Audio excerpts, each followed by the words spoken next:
ချင်းပြည်နယ်တီးတိန်မြို့နယ်ကိုချင်းညီနောင်အဖွဲ့ကမကြာမီဆက်လက်တိုက်ခိုက်သိမ်းပိုက်မည်ဖြစ်ကြောင်းချင်းညီနောင်အဖွဲ့ကတရားဝင်ထုတ်ဖော်ပြောဆိုထားသည်ဧပြီလ9ရက်နေ့ဖလန်းမြို့ကိုချင်းညီနောင်တပ်ဖွဲ့ကသိမ်းပိုက်ရရှိပြီးနောက်တီးတိန်မြို့နယ်ကိုဆက်လက်တိုက်ခိုက်သွားမည်ဖြစ်ကြောင်းချင်းမျိုးသားကာကွယ်ရေးတပ် CNDF အထွေထွေအတွင်းရေးမှူးစလိုင်းဝီလီယံချင်းကဧပြီလ9ရက်နေ့တွင်ဖလန်းမြို့သိမ်းအောင်ပွဲတိုက်ရိုက်လိုင်းမှတဆင့်တရားဝင်ကြေညာခဲ့သည်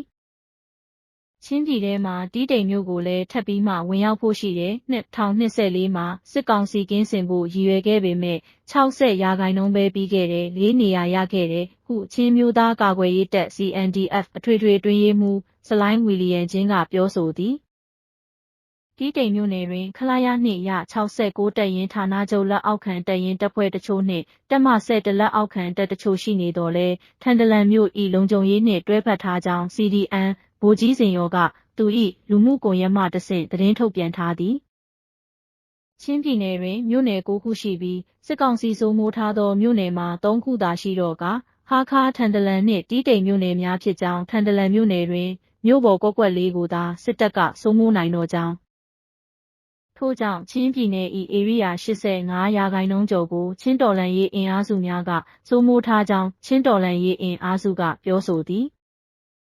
ထန်တလန်မြို့ပေါ်မှာပဲစစ်တပ်ကကွက်ကွက်လေးရှိတော့တာထန်တလန်တစ်မြို့နယ်လုံးရဲ့စစ်တပ်စခန်းနဲ့နေရာတွေကို CNA စိုးမိုးရရှိထားပါတယ်ထန်တလန်မြို့တိုက်ပွဲကလည်းမကြာခဏဖြစ်နေတာပါပတ်လည်ကိုတော့ CNA နဲ့ပူးပေါင်းတပ်တွေကပိတ်ဆို့ထိန်းချုပ်ထားတယ်ဟု CNA သတင်းရင်းမြစ်ကရန်ကုန်ခေတ်သစ်သတင်းဌာနထံသို့ပြောဆိုသည်ချင်းပြည်နယ်ရှိမြို့နယ်9ခုတွင်အာရခတပ်တော် AA ကပလောဝမြို့နယ်ကိုတိုက်ခိုက်သိမ်းပိုက်ထားကြောင်းချင်းညီနောင်အဖွဲ့ကမတူပီကံပတ်လက်မင်းတပ်နှင့်ဖမ်းမြို့နယ်တို့ကိုတိုက်ခိုက်သိမ်းပိုက်ထားကြောင်းသိရှိရသည် CNA ပါဝင်သောချင်းလန်းကောင်စီကမူတွန်းဇံမြို့နယ်ရီခေါ်ဒါလိုင်လင်းပီရေစွာမြို့အပါအဝင်မြို့နယ်တစ်ခုနှင့်မြို့9ခုကိုတိုက်ခိုက်သိမ်းပိုက်ထိန်းချုပ်ထားပြီးဖြစ်သည်